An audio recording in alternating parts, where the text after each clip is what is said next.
do that over and over again. Because there comes times where it's like, you want to take back what you've already given him. All right, who else? Anybody else? I like the little let's like slip with the ship stuff. Mm-hmm. Like how even if you go off into the deep end, it's like never too late to go back and sort of. Yeah, that's true, man. I definitely lived that. All right, anybody else? Okay. All right, turn in your Bibles to, we're going to look at two passages this morning. Turn to Judges chapter 8. I'm going to show you something that about 2 weeks ago I noticed. And it really only stuck out to me in Judges because I was familiar with the other passages that we're going to look at. But Joshua, Judges, you got the first 5 books, and then Joshua, Judges, we're going to look at verse number 8. Chapter number 8. And how many of you ever heard of Gideon before? You know who Gideon is? All right, he was just an average dude, and then all of a sudden God called him, or an angel showed up. And people like to make fun of Gideon because he hid when he saw the angel. It's like, if I see an angel, I'm going to hide too. Like, I don't know what that's all about, but I'm out of here. But he hid, and then the angel told him, God wants you to deliver the people of Israel. And he didn't believe that because he was the youngest brother in the poorest family of all of Israel. So he was low stature, like not even blue collar worker, like, poor. And even his own family didn't recognize any kind of like manhood or leadership in him, and yet God did. And so sometimes when God asks you to do something, he's going to ask you to do something that's scary. That's usually how you know that it's God. He's going to ask you to do something that is a little scary, and it's like, I don't know if I can do this, I don't think I can do this. That's how you know it's God. Because if you can do it, then you don't need God to help you. So you always got to remember that. If there's a voice, and you should talk to God enough to know the difference between his voice and your own voice. You should know the difference between God's voice and the devil's voice. You should know the difference between what voices you're hearing and what influences you're hearing. But when it's God's voice, a lot of the time, he's going to be asking you to do something or telling you to do something that sounds like it's impossible to do. And that's how you know it's God. Because if it's impossible, then you're going to need God to help you do it. If it's easy to do because other people have done it, then you don't really need God that much. You can do it yourself. But God's not going to ask you to do something that you already have enough strength to do. That's how that relationship grows, by relying on him. All right, so let's look at Judges chapter 8. And let's see. Verse number 20 is what we would focus on, but let's look at verse number 17. Judges chapter 8, verse 17. And what happened is Gideon and the 300 men, first he took 20,000 to go to war, and then God said, you've got too many. I don't want you to go to war with 20,000 men. I want you to cut it down to the men that you think are going to be warriors and just go at it and put their life on the line. So Gideon took the 20,000 and he said, all right, out of all of you, none of you have to go to battle this time. We're going to make it optional. If you're not afraid, if you're too afraid to risk it, if you're fearful, if you don't want to fight, if you're scared, turn around and go home. We're not going to judge you. We're not going to hate you. Just don't come to war with us. So out of 20,000 men, 17,000 left and went home. So imagine having an army of 20,000 and you go down to 3,000. Okay, so but then Gideon still thought, we're good. We can fight the battle, no problem. 3,000 versus, I think it was 13,000. So now it's like, we got way less than them. So that means every dude in our army has to kill 4 in theirs for us to make it. So if one dude gets killed immediately, that means you got to kill 8. So for every guy in our army, we've got to kill 4 of theirs to win this battle. But it's still possible if you know how to fight. So his mindset was like, all right, we still got this. And then God told him, out of these 3,000, I want you to cut it down to 300 men. Like we hear the story of like the 300 Spartans who stood, in the Battle of Thermopylae, and they fought Xerxes and the Persians and everything. And that is a true story, and that's super inspiring. But we have a biblical account of the same thing happening, except they were on the attack. They weren't just standing there defending. They went on the attack versus this massive army. And 300 men with Gideon wiped out the whole entire army. So now in verse 17, they've got the kings of these armies on their knees, chained up, and now Gideon's having a conversation. So look at Judges chapter 8, verse 17. And he says, and he beat down the tower of Penuel and slew the men of the city. Then said he unto Zebah and Zalmunna, those are the kings, what manner of men were they whom you slew at Tabor? And they answered, as thou art, so were they. Each one resembled the children of a king. And he said, they were my brethren, even the sons of my mother. That's where Gideon was from. He was from Tabor. And he said, even the sons of my mother, as the Lord liveth, if he had saved them alive, I would not slay you. So he's basically saying, I'd let you live, but you killed my own brothers. So that's it, you're going down. So then verse 20. And he said unto Jether, let's say Jether, his firstborn, up and slay them. But the youth drew not his sword, for he feared, because he was yet a youth.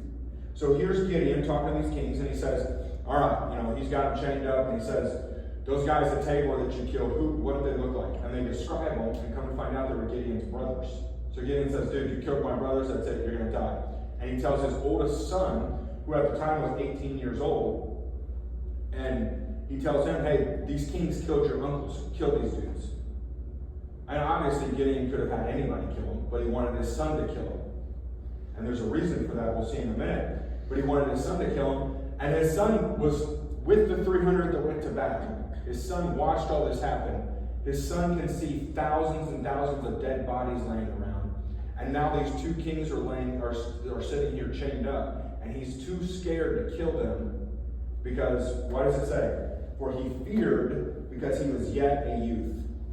So he was afraid because of his age.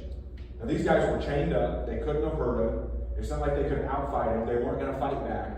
All he had to do was walk up with a sword and take a head off of each of them, or stab them, or do whatever he felt like doing. I don't care if it takes you 20 swipes, take them out. And then that's it. He would have been a hero, he would have got respect, but he didn't do it. Why? Because he was afraid. And why was he afraid? He was afraid because of his age. So then the king said in verse 21, they said, then you come kill us. So Gideon went over there and chopped them up. He killed both of them. And then the men of Israel, verse 22, the men of Israel said unto Gideon, rule thou over us, both thou and thy son. This is the son that was just afraid to kill the kings. And thy son's son also, for thou hast delivered us from the hand of Midian. And Gideon said unto them, I will not rule over you, neither shall my son rule over you. The Lord shall rule over you. Now Gideon was allowed to lead and judge the people of Israel his whole life, but his son never had any kind of leadership role at all. And this was a moment for his son Jether, his oldest son, as it says it's his firstborn, to take his position amongst all these other respected men and earn a position of respect. Bloodshed was allowed in this day and age, especially the enemies of God. These guys were not going to fight back. There was nothing to be afraid of. Let's say that America gets invaded by a foreign country, okay? And you guys are all a little older. It's like, look, every hand on deck. They're coming to kill us, so they all need guns, and we're going to fight back, all right? And we've got the captain of one of their military units, and this dude, he doesn't want to surrender. He was going down to the death. And like, okay, you're getting executed, right? We're not going to, this isn't the American government. We're going to put him through trial. This is war. So it's like, we're in the battlefield. We just killed 13,000 of your soldiers. We're not leaving this dude alive. So then what? We tell an 18-year-old who's been fighting the battle, hey man, it's time for you to earn your stripes. Shoot this dude. And he won't because he's afraid. Okay. Fair enough. He's afraid because he feels like he's too young to do it. So he's scared. Okay, fair enough. You're scared. But do you think that guy's ever going to be able to lead anybody else? No. Everybody who saw that he was too afraid to do it is never going to follow him in another battle. Because they don't want to follow somebody that's afraid. They don't want to follow somebody that's fearful because of their age or something like that. So not only did he lose respect, he also lost the opportunity to be the king over these people. Now, I'm not saying when you're 18 years old, you should be ready to kill people and have no fear. That's not what I'm saying. But I am saying that for this time in his life, he was not supposed to be afraid. He was not supposed to be fearful. And it was the fear that stopped him from reaching the call of God on his life.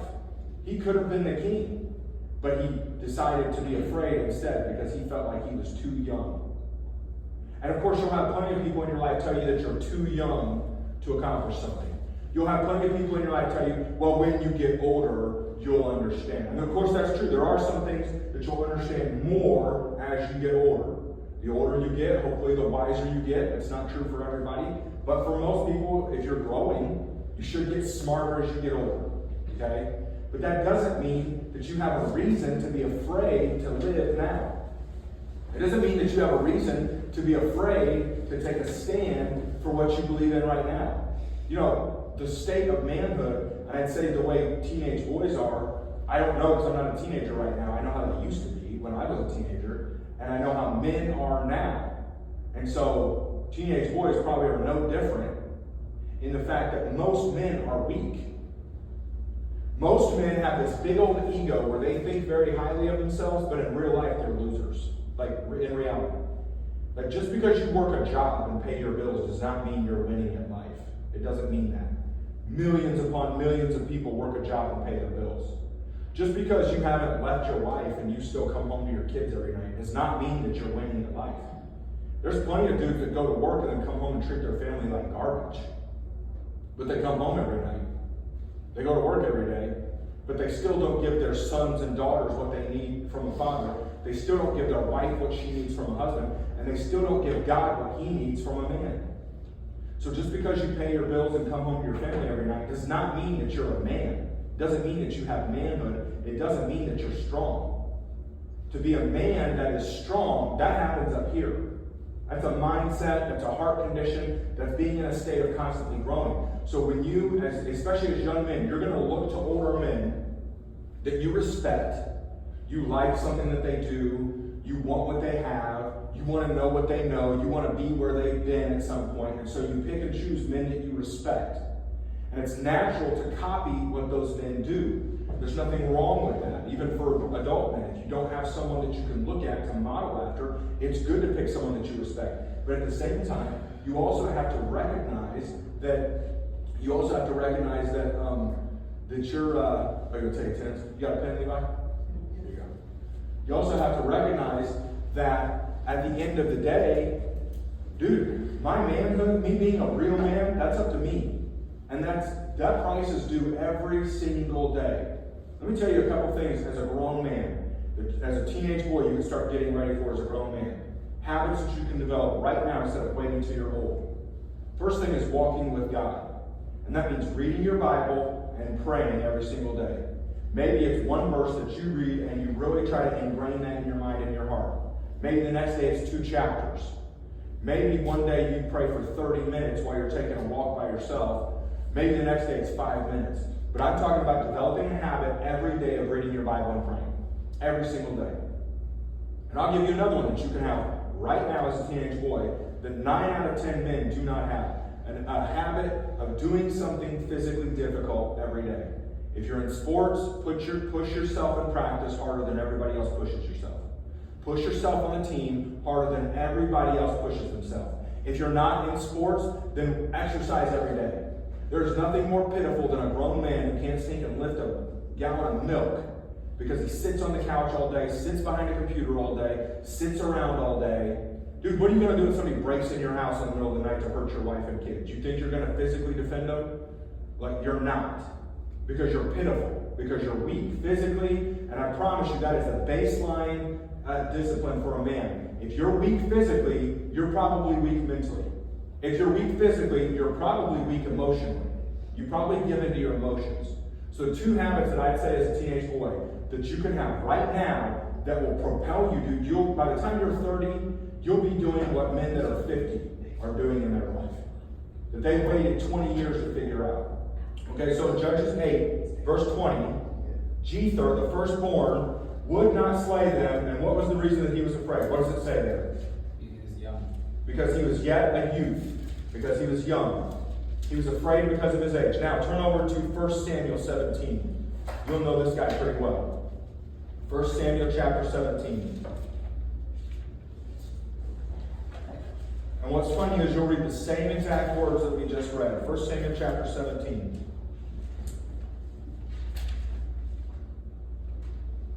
And let's look at verse 32.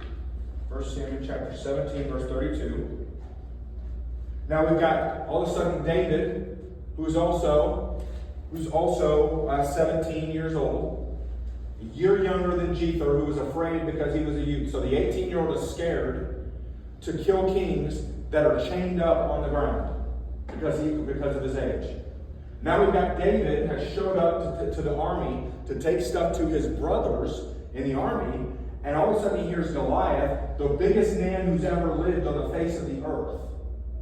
Okay, have you ever been in the same room as Shaq? Like, that's a big dude. But Goliath was way bigger than Shaq. 10 foot tall, close to 10 foot tall. His spear weighed as much as I do. His spear weighed 180 pounds. So imagine the kind of strength it would take to pick me up with one hand, aim me, and throw me as far as it took to get to another person far away. Pretty strong, right? I mean, I would think that's pretty strong. His shield weighed over 100 pounds. And your shield in battle has to be light. So that way you can fling it around and block everybody and defend yourself without, your left arm's going to get pretty tired real quick if your shield weighs too much. So Goliath was a monster. No wonder that thousands of men were afraid. But here's this 17-year-old boy, David, shows up. All he's doing is bringing cheese and milk to his brothers so they got better food than army food. And he hears Goliath running his mouth. And what does he say? I'll go kill this dude. Now we got one 18-year-old who just saw the battle already won, and he was too afraid to kill guys that were in chains because of his age. But then you've got David, who's facing the biggest, scariest man that ever lived. And he says, and the war hasn't started, the battle hasn't been won, and he says, I'll go kill him. All right, look at verse 32. 1 Samuel 17, verse 32. And David said to Saul, so Saul said, hey man, come, send this kid to me. Saul the king, who was also afraid. He said, send this kid to me. I've heard what he said. Send him to me. He's talking about fighting Goliath. And David said to Saul, let no man's heart fail because of him. Thy servant will go and fight with this Philistine. And Saul said to David, thou art not able to go against this Philistine to fight with him, for thou art but a youth, and he a man of war from his youth. So here's Saul saying, you can't do it. You're too young. You're too young to stand in front of adversity. You're too young. You should be afraid because you're young. You should be fearful because you're a teenager. Because you're a teenage boy, you shouldn't be trying to do what men are doing. It's real easy. It'd be real easy for David right now to turn around and go home, wouldn't it? Well, everybody said I was too young, so, I'm not going to stand and put my life on the line. I'm too young. They all gave me an excuse. You ever had something that you wanted to accomplish, but people tried to give you an excuse and a way out? Like, you don't need to put so much pressure on yourself. It's like, no, I do. I'm trying to do this. They're like, oh, I've had that. Like a year ago, I weighed 248 pounds. Now I weigh 180. And I'm losing a little bit more as the time goes on. So I lost 68 pounds in the last year. And in the last year, I've had people tell me, like, oh, you've lost enough. You don't need to lose anymore. Oh, you're working out 6 days a week. You don't need to do that. You're going to hurt your body. It's like, I can tell by your body type you don't know what you're talking about. I can tell just by looking at you, you're not an expert on fitness, so stop telling me how to be fit. But at the same time, what I realize is people try to make excuses for you so that they can make excuses for themselves. Saul wanted to give David an excuse because Saul wanted an excuse for himself. And people are going to try to give you a way out or give you an excuse because they want an excuse for themselves. But David didn't take the excuse. How embarrassing was that for Saul? So what did David say? In verse 34, David said, thy servant kept his father's sheep, and there came a lion and a bear and took the lamb out of the flock. And I went out after him and smote him and delivered it out of his mouth. And when he arose against me, I caught him by his beard and smote him and slew him. Thy servant slew both the lion and the bear, and this uncircumcised Philistine shall be as one of them, seeing he hath defied the armies of the living God. So here we've got David saying, look, I killed a bear. I was sitting in the field guarding the sheep, and all of a sudden a bear came in and grabbed one of the sheep and ran off. Now what would you do if you were a shepherd and you're guarding all the sheep? Your biggest concern is wolves. Wolves aren't that hard to get rid of, if they come to your sheep. Especially during daylight, they're not that difficult to chase away. But it's a bear. Like, what are we going to do about a bear that grabbed the sheep and ran away? Like, okay, it's too late for that one. See you later. Like, I guess I built bigger fences. But David ran after the bear. He didn't have a gun. So at best, he had a knife. He had a staff. He had a slingshot. Like, I don't know what that's going to do. I mean, it knocked Goliath out, so he was pretty good with the sling. But he also had a knife. That's probably all he had. Would you go fight a bear with a knife? A hungry bear? And he's not attacking your child. He's just took a lamb or a sheep. Would you go fight a bear? I wouldn't. Like, see you later, sheep. That's why I don't name them, so I don't get emotionally attached. Like, sayonara, it is what it is. No, David had a personal responsibility to the sheep, to that dumb, stinking animal. And David went and put his life on the line for his responsibility and killed the bear. Okay, a bear is one thing. But then a lion comes. Would you fight a lion with a knife because it took a sheep? No. But you can come every month if you want. I'm not going to fight you. Like, I'll just have a sacrificial lamb every month for the lion. I'm not doing this. I wouldn't do it. I'd figure out a different way to go about it. But David went after the lion with a knife and killed the lion. So we talk about David all of a sudden being ready to fight Goliath, but David fought battles before that made him ready to fight Goliath. Do you think of Gideon's son, Jether? Now, how many of you have heard of this Jether guy and you knew his name before today? Nobody. How many of you knew David's name before I brought it up? Everybody's heard of David, right? Oh, I wonder why. Because everybody was telling David that he was too young to take a stand, and he didn't agree. So he took a stand for God. And we know his name thousands of years later. Whereas you got this other guy, Jether. Nobody knows this guy's name. We don't even know how to pronounce his name correctly. Why? Because he had a chance to take a stand, and he was too afraid because he was young. And if you allow excuses now as a teenager, you'll allow excuses as an adult. How many of you plan on getting married one day?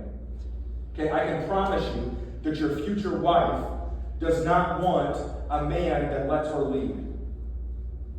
I can promise you that your future wife wants a man who wakes up every day with a purpose and says, this is who I am, this is what I'm doing, and he goes about his purpose, and he doesn't live in fear, allowing everybody else and everything else to dictate who he's going to be and what he's going to do. But the truth is that 9 out of 10 dudes, especially in America, are that way. We let the culture dictate who we're going to be. We let the church tell us who we're going to be. We let other people tell us who we're going to be. We let our career tell us who we're going to be. We let our wives tell us who we need to be. Who do you need to be? Who is God telling you that you need to be? That's the question. What's the stand that God is calling you to take for Him in your life?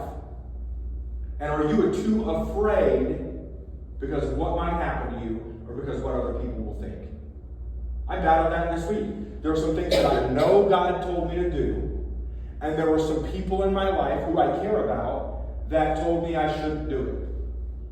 And they gave me some reasons why I shouldn't do it. And I thought, well, man, maybe I shouldn't do this then. And I battled back and forth with it for a couple of days. Maybe I shouldn't move forward with this. But I know God said to do it. I know it. So because I know God said to do something, the options are do what God said or do what other people want. Look, I don't want to make God unhappy, and I don't want to make these other people unhappy. But if I've got to pick which one's unhappy with me, I'm going to pick these other people. I cannot allow my life to be based on the opinions of other people, because other people's opinions change all the time. People change all the time. Have you ever heard somebody tell you something should be a certain way, and then later on they change, and they're like, oh, it should be different? Maybe your parents, because they learn and they adapt, and they're like, we used to think this, and now we think this. We all grow. We all change. We all adapt. So if you've got somebody telling you, it needs to be this way, it has to be this way, this is the way it is. Look, if you can't find that in the Word of God, then it doesn't really mean a whole lot. I'm not saying disobey your parents. But I am talking about as you grow into the role of manhood, it's not something that you slowly become a man. It's like overnight, I'm 18, now I think I'm a man, and then overnight again, now I'm 22, college is over with. If I go to college, I probably am married or close to it. I'm probably going to have some kids on the way soon. Like, I can't wait until I have kids to start growing up. At what point in our life do we stop playing video games so much? I'm not saying there's anything wrong with video games, but if you know a grown adult man that plays hours of video games every day, that's not somebody to role model your life after. I don't care who he is. I don't care how great at life he is. If you know a grown man, unless he's a video game programmer, unless you know a grown man who plays video games multiple hours a day, dude, you're not winning at life as an adult man. As a teenage boy, you can get away with it. As an adult man, you play 3 or 4 hours of video games every day? Loser, bro. Period. I don't care what you're doing outside of the video games. You're not winning at life. If you've got 3 or 4 hours of recreation to zone out in front of a TV every day and play games, you really need to step your game up in life as an adult man. As a teenager, no criticism. You can get away with it. But as an adult man, you're playing video games all day. Dude, it's time to grow up. Like at some point, it's time to man up. And men don't do that. That's just my personal opinion. Like I don't have a Bible verse to back it up. But I really believe that. Like I wouldn't be friends, as an adult man, I would not be friends with somebody who plays video games 3 or 4 hours a day. I wouldn't be friends with somebody that watches movies 3 or 4 times a day. If you've got that much free time, and that's what you choose to do with your free time, we're not the same. We're not going in the same direction. I don't want to be like you, and I don't even want to risk influencing you for the risk that you might influence me. So here we've got one young man who's 18, and he's too afraid to kill the enemy that's sitting there in chains that poses no threat. He's afraid because of his age. Then we've got David ready to go hand-to-hand combat with the scariest dude that's ever lived on the face of the earth, and age had no factor. Even Goliath, let me find it here, verse 42. 1 Samuel verse 42. So Saul says, you can't do this because you're too young. And then look at verse 42. So then Goliath sees David coming. And when the Philistine looked about and saw David, he disdained him, he made fun of him, for he was but a youth. So you've got the king of the country says, you can't do this, you're too young. Then you've got the enemy saying, you can't do this, you're too young. But did David do it? Yeah. What happened to Goliath? He died. Now what's the difference then? Because there's a big difference, right, between Jether and David. That's the same age. David was a little younger, but same age. Same circumstances. There was an enemy that needed to be killed. One didn't do it because he was afraid, and one did it, and there was no fear. One was afraid because he was too young, and one didn't let age stop him at all. It had no factor, no bearing. What was the difference in David's mindset versus the difference in Jether's mindset? Any thoughts? On why one of them was afraid because he was too young, and one of them wasn't?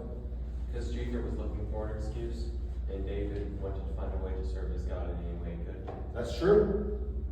Hey, look, if you're looking for an excuse in life, you're going to find it, right? Okay, if somebody asks you to do something, and you don't want to do it, what are you going to do? You're going to make an excuse. And you might try to come up with a good one. I forgot. Or, I can't because I don't know how to do it. Like we all play dumb when we don't want to do something. Like, I don't know how to figure it out. And our parents want to kill us because they know that we know how.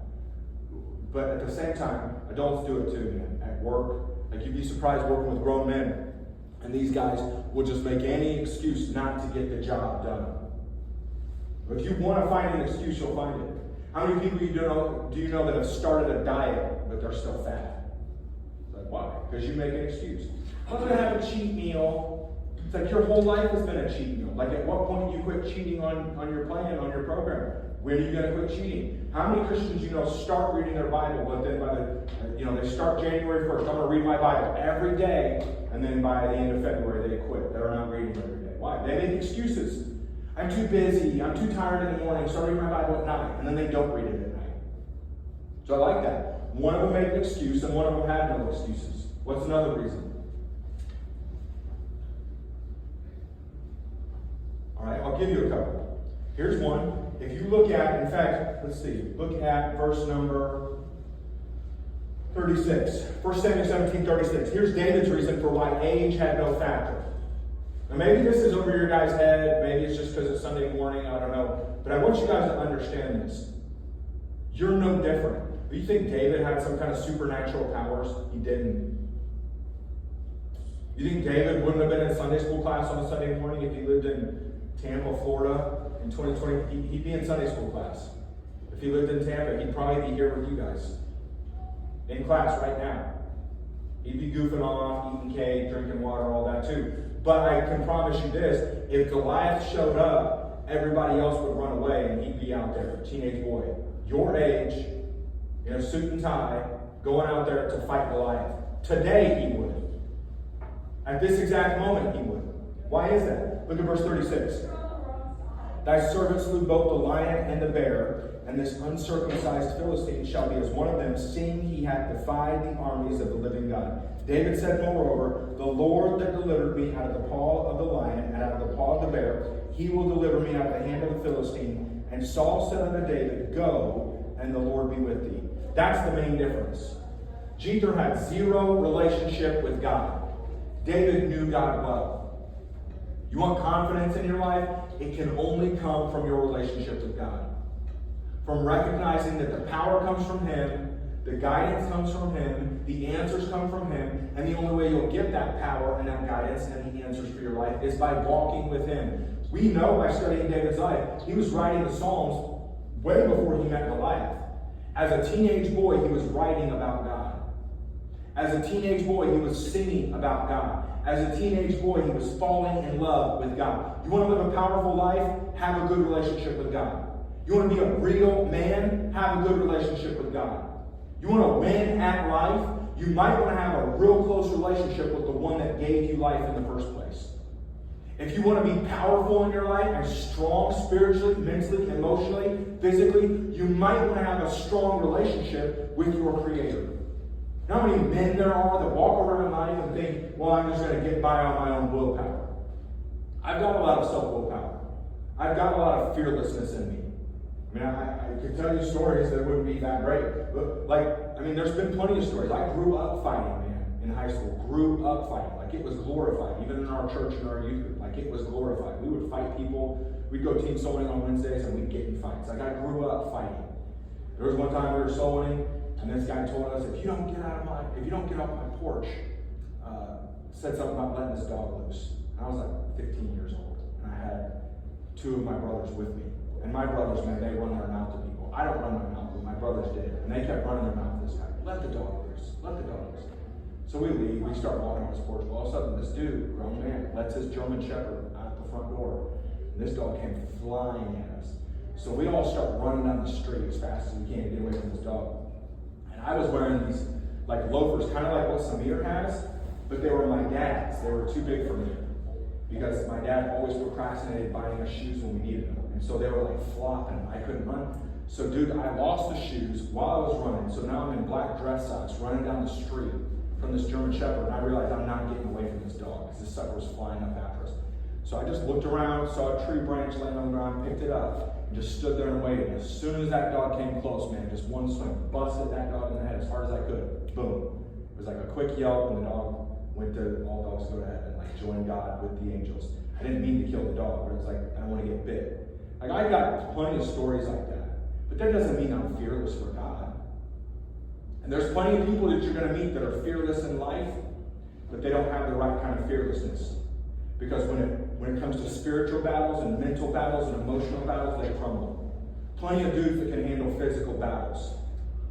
That doesn't mean you're strong. What makes a strong man is someone that can handle the mental, the emotional, and the spiritual battles that you're going to face in your life. And the only way that you're going to do that as a teenager and as a grown man is by having a good relationship with God. If we take anything away from the difference between these two, the loser and the winner, the one that could have been a king and the one that became the greatest king that ever lived, aside from Jesus Christ, what's the difference between the two? It's the relationship with God. That's what gave David the fearlessness that he needed. You want to be strong and fearless in your life? It will start and end with your relationship with God's Word and with your prayer life. If you don't have that, start today. You're not going to borrow off of your teachers or your youth directors or your pastors. It ain't going to work. Because you get to adulthood and it's almost too late. So start now, falling in love with God by your relationship with Him. Okay? All right, sayonara, suckers. Adios.